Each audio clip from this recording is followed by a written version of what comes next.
কাউকে ছাড়বি না, সবার কাছে টাকা নিবি। হ্যাঁ আপু। এই সাথী, কিসের চাঁদা রে? মোহাম্মদ চাচা অসুস্থ, তাকে চিকিৎসা করাতে হবে, তার চাঁদা। তুই কি গ্রামের গরিব মানুষের জন্য ঠিকা নিয়েছিস নাকি? রোজ রোজ কারো না কারোর জন্য টাকা তুলে যাচ্ছিস, আমি টাকা দিতে পারবো না। তা পারবি কেনে? সন্ধ্যাবেলায় বাড়ি বসে মাল গিলতে পারবি, হোটেলে মেয়ে নিয়ে ফুর্তি করতে পারবি, আর কারোর উপকার করতে গেলে তোদের অ্যালার্জি হয়। ফেল টাকা। রাস্তা জাম করে কি হচ্ছে এখানে? আপনাকে আবার আলাদা করে বলতে হবে নাকি? দেখুন, আপনি এভাবে মেন রোড কাট করে টাকা আদায় করতে পারেন না। মানুষ বিপদে পড়লে সব করতে হয়, কিছু সাহায্য করুন। আমার কাছে টাকা নেই। দেখে তো বড় লোক বাপের বিগড়ে যাওয়া ছেলে বলে মনে হচ্ছে, আর আপনার কাছে টাকা নেই? তাড়াতাড়ি টাকা বের করুন। টাকা নেই মিন্স ক্যাশ নেই, ফোন পে চলবে? যদি ফোন পে থাকতো না, তাহলে রাস্তায় দাঁড়িয়ে এভাবে চাঁদা আদায় করতাম না। তাহলে কিছু করার নেই। এই জোস না, টাকা না নিয়ে ছাড়বি না। আমি আবার কাজে গেলাম, আমি আবার বিকেলে এসে দাঁড়াবো। এতদিন পরে আমার ছেলে বিদেশ থেকে বাড়ি ফিরছে, ওকে বুঝিয়ে দিতে হবে বিদেশের খাবারের চাইতে আমাদের দেশীয় খাবার কত স্বাদের। আমি ব্যবস্থা করছি স্যার।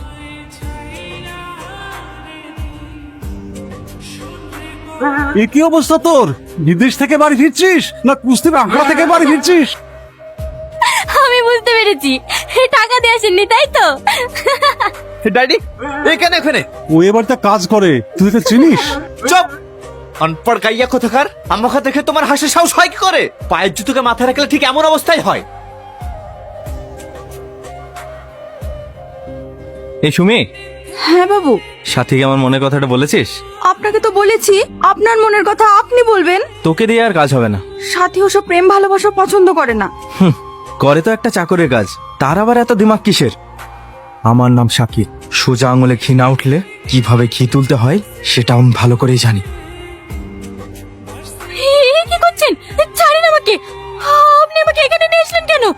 একটু শান্ত হও, আমার একটা কথা শোনো। দেখো, আমার তোমাকে ভীষণ ভালো লাগে, অনেকদিন থেকে তোমাকে বলবো বলবো ভাবি, কিন্তু বলার সুযোগ হয়নি, তাই আজ বলছি। আমি তোমাকে অনেক ভালোবাসি। দেখুন, আমি এসব পছন্দ করি না। তুমি ভয় পাচ্ছ কেন? দেখো, আমি তোমাকে ছাড়ে থাকতে পারবো না। তোমার কি লাগবে বলো? টাকা পয়সা এই নাও, এটা রাখো, কিন্তু সবকিছু বিনিময় হলো তোমাকে আমার চাই। ছাড়েন আমাকে, ছাড়েন। কি হয়েছে এখানে? স্যার, ও এই ঘর থেকে টাকা চুরি করছিল, আমি ওকে হাতে নাতে ধরে ফেলেছি। না বাবু, ওই আমাকে খারাপ প্রস্তাব দিচ্ছিল। দেখেছেন স্যার, দেখেছেন বাঁচার জন্য কিভাবে মিথ্যে কথা বলছে? আপনার ড্যাডি ওকে প্রশ্রয় দিয়ে দিয়ে মাথায় তুলছে। বিশ্বাস করেছেন, ও মিথ্যে কথা বলছে, আমি চুরি করিনি। চুপ! আর একটা কথা বলবে না। কথায় আছে না, জঙ্গলের পশু তুমি যত রাজপ্রাসাদে বসে খাও না কেন, সে কখনো জঙ্গল ভুলতে পারবে না। আজকের পর থেকে যেন তোমাকে এই বাড়িটা আর না দেখি। যাও এখান থেকে।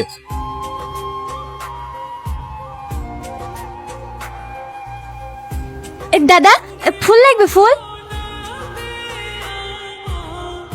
কি ভাবছেন স্যার? শাকিল, কালকে আমার সাথীর সঙ্গে ওইরকম ব্যবহার করা উচিত হয়নি বলো?